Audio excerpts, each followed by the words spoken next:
నమస్తే, welcome to నేటి ధాత్రి. నేను మీ పవన్.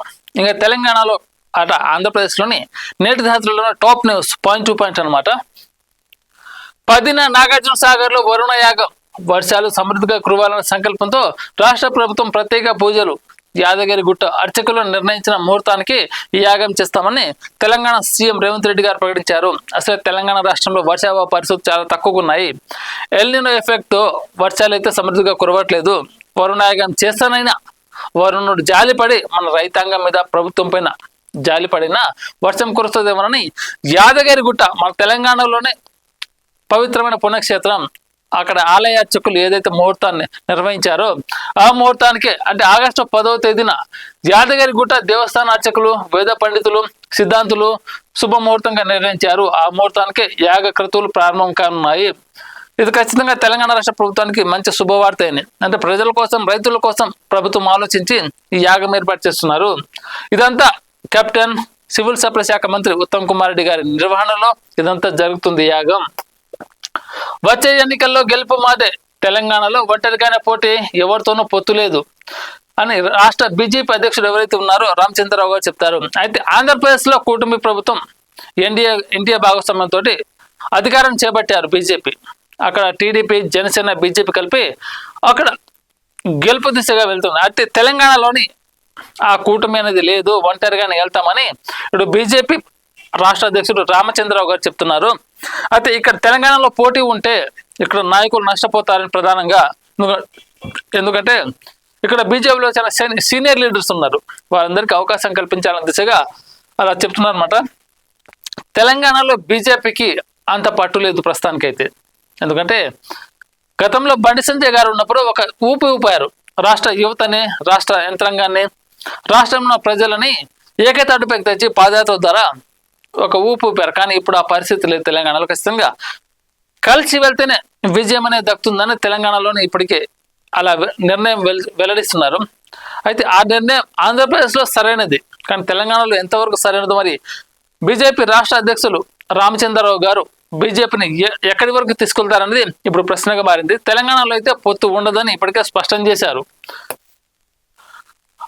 అనుమతులు పొందిన ప్రాజెక్టులపై సమీక్ష సరికాదు, జలశక్తి మంత్రికి హరీష్ రావు లేక బీఆర్ఎంపీ ఎజెండాను తీవ్ర అభ్యంతరం. కేంద్రం ఇచ్చిన చట్టబద్ధ అనుమతులను బీఆర్ఎంపీ మళ్ళీ సమీక్షించడం సరికాదు, తెలంగాణ నీటి హక్కులను కాపాడాలని హరీష్ రావు గారు చేశారు. అయితే గతంలో ప్రభుత్వం ఏదైతే ఆ ప్రభుత్వానికి, అంటే గత ప్రభుత్వంలో పనిచేసిన ఆయనకు అనుభవం ఉంది. గతంలో హరీష్ రావు గారు స్టేట్ లెవెల్ మినిస్టర్గా పనిచేశారు. అయితే బీఆర్ఎంపీ ఎజెండాపై హరీష్ రావు అభ్యంతరం చేశారు. జలశక్తి మంత్రి కార్యదర్శిగా సుదీర్ఘ లేఖ రాశారు. 7 ప్రాజెక్టుల పునఃసమీక్షకు సరికాదని మాజీ మంత్రి, కేంద్రం ఇచ్చిన అనుమతులను బోర్డు ప్రశ్నించిన వ్యాఖ్య, జలశక్తి శాఖ నిర్ణయాల విశ్వసనీయత దెబ్బతిండని ఆందోళన, కాళేశ్వరం సహా కీలక ప్రాజెక్టుల ప్రస్తావన, బీఆర్ఎంపీ ఎజెండాలోని అంశాలు ఉపసంహరించాలన్న డిమాండ్, సమ్మక్క సాగర్ కు వెంటనే అనుమతులు ఇవ్వాలనే విజ్ఞప్తి, ఏపీ పునర్విభజన చట్టం సెక్షన్ 85 ప్రకారం జోక్యం కోరిన హరీష్ రావు, తెలంగాణ నీటి హక్కులను కాపాడాలని కేంద్రానికి విజ్ఞప్తి, పునఃసమీక్షతో రైతుల ప్రయోజనాలకు నష్టం వాటిల్లే ప్రమాదం, పెండింగ్ ప్రాజెక్టులకు తక్షణ ఆమోదం ఇవ్వాలని డిమాండ్. అంటే గత ప్రభుత్వం ఉన్నప్పుడే కొన్ని ప్రాజెక్టులు స్టార్ట్ చేసింది, అవి కంప్లీట్గా కాలేదు. కొన్ని ప్రాజెక్టులతో పూర్తి చేశారు. ఆ ప్రాజెక్టు కూడా సమీక్ష ఆలోచించి వాటిని కూడా త్వరితగతిన చేపట్టాలని, వ్యవసాయానికి అంతర్భాగమైన ప్రాజెక్టులను ముఖ్యంగా త్వరితగతిన పూర్తి చేయాలని కేంద్రానికి, అలాగే మాజీ మంత్రి హరీష్ రావు గారు లేఖ రాశారు. నీటి విషయంలో సానుకూలంగా స్పందించాలి, తెలంగాణకు రావాల్సిన నీటిని ఆ వాటాని ఖచ్చితంగా తెలంగాణకు కేటాయించాలి.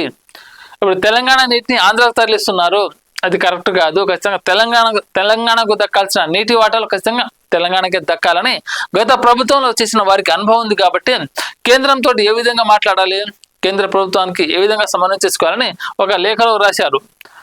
దీనికి నెక్స్ట్ చూసుకున్నట్టయితే, చట్టం చేస్తున్నాం, బీసీలకు సంరక్షణ కల్పిస్తాం, ఏపీలో మాత్రం కూటమి ప్రభుత్వం వడివడిగా అభివృద్ధిలో అడుగులు వేస్తుంది, అన్ని వర్గాలను కలుపుకుంటూ వెళ్తుంది.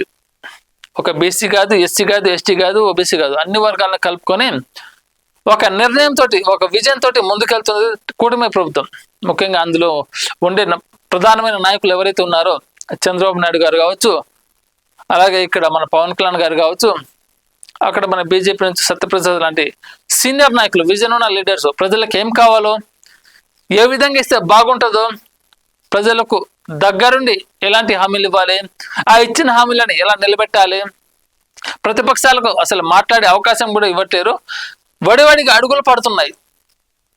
ఏర్పడి 2.5 సంవత్సరాల పైన కాలం అవుతున్నా కానీ అభివృద్ధి అనేది 5 సంవత్సరాలు ఒకసారి అధికారంలోకి వచ్చిన తర్వాత వెంటనే జరిగిపోదు.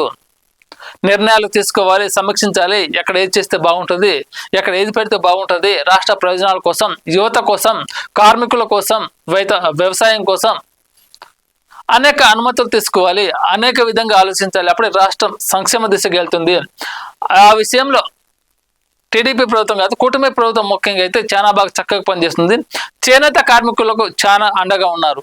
ఇక్కడ చూసుకున్నట్టయితే మాది బ్రాండ్ ఇమేజ్, వాళ్ళది బ్యాడ్ ఇమేజ్, జంజీ అభివృద్ధి కోర్టు అంటే చంద్రబాబు నాయుడు గారు పరోక్షంగా వైఎస్ఆర్సీపీ ప్రభుత్వానికి కౌంటర్ ఇస్తున్నారు. మాది బ్రాండ్ ఇమేజ్, వాళ్ళది బ్యాండ్ ఇమేజ్ అంటే వీళ్ళు పని చేసుకునే స్వభావం, వాళ్ళది డప్పు కొట్టుకునే స్వభావం అని చంద్రబాబు నాయుడు గారు ఇప్పటికే చాలాసార్లు చెప్పారు ఈ విషయం. జంజీ అభివృద్ధి కోరుకుంటుంది, జనరేషన్ గొడ్డలి కుట్రలు పంతుంది. 12వ జాతీయ చేనేత దినోత్సవం వరంలో సీఎం చంద్రబాబు చీరాలలో నేతన్న సేవలో పథకం ప్రారంభం. కుటుంబానికి 25,000 చొప్పున 71,536 కుటుంబాలకు 179 కోట్లు జమ చేసిన సీఎం. ముఖ్యంగా ఇది చాలా హర్షించదగ్గ విషయం. ఇది చేనేత కుటుంబాలకు మన స్వదేశీ వస్తువులను మనం ప్రోత్సహించాలి, మన మనసులకు మన అన్నం పెట్టాలని ఆ రాష్ట్ర సీఎం ప్రాధేయపడుతున్నారు. నేతన్నలకు అండగా ఉంటున్నారు. అలాగే ఒక్కొక్క కుటుంబానికి 25,000 సాయం కూడా చేశారు. నిజంగా ఇలాంటి సంక్షేమ పథకాలు ప్రభుత్వానికి కావాలి. అంతరించిపోతున్న మన కళను మనం గుర్తించాలి, నేతన్నలకు అండగా నిలవాలి. ముఖ్యమంత్రి రేవంత్ కు కేటీఆర్ బహిరంగ లేఖ, సంక్షేమ పథకాల పునరుద్ధరణకు విజ్ఞప్తి. అయితే ఇక్కడ ఏంటంటే గతంలో కాంగ్రెస్ ప్రభుత్వం ఎప్పుడైతే అడుగు పెట్టిందో, అంటే అధికారం చేపట్టిందో, అనేక సంక్షేమాలు ఇచ్చారు, అనేక హామీలు ఇచ్చారు. కొన్నిటిని నెరవేర్చారు, కొన్నిటిని మర్చిపోయారు. ముఖ్యంగా నేతన్నలకు నేను జాతీయ చేనేత దినోత్సవం సందర్భంగా నేతలకు ఇచ్చిన హామీలు ఖచ్చితంగా నెరవేర్చాలి. వాళ్ళకి ఏ విధమైన సాయం అందించాలని ఆ ప్రభుత్వం ముందుండి చూసుకోవాలి. రాష్ట్రానికి తెచ్చి ఇందిరమ్మ చర్యలు కూడా వాళ్ళ దగ్గర నుంచి తీసుకోవాలి. దానికి ఎంత నిధులు అవసరం ఉంటాయి, ఎంతమంది చేనేత కార్మికులకు ప్రభుత్వం అండగా ఉంటుందన్నది కేటీఆర్ గారు బహిరంగంగా లేఖ రాశారు. ఇది ఖచ్చితంగా ప్రభుత్వానికి ప్రతిపక్షం ఇస్తున్న ఇది ఒక సూచన లాంటిది అనమాట. ఖచ్చితంగా ప్రభుత్వం పాటించాలి దీన్ని. చేనేత కార్మికుల సంక్షేమ ప్రభుత్వ లక్ష్యం. నేతన్నలకు అండగా పలు సంక్షేమ పథకాలు అమలు చేస్తున్నాం మంత్రి తుమ్మల నాగేశ్వరరావు.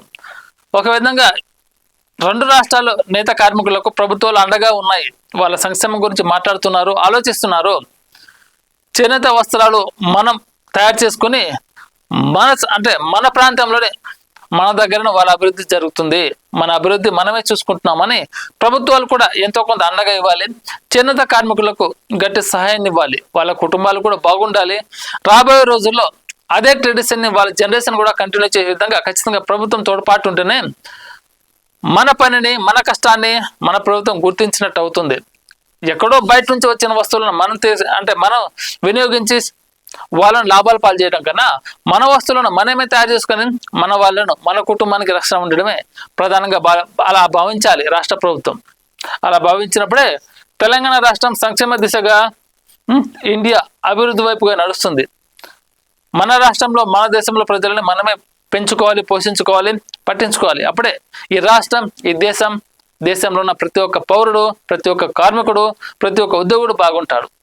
లేటెస్ట్ అప్డేట్స్ కోసం మన నేటి ధాత్రి ఛానల్ని సబ్స్క్రైబ్ చేయండి. అలాగే మీకు నచ్చిన వీడియోని లైక్ చేసి, షేర్ చేసి, కామెంట్ చేయండి.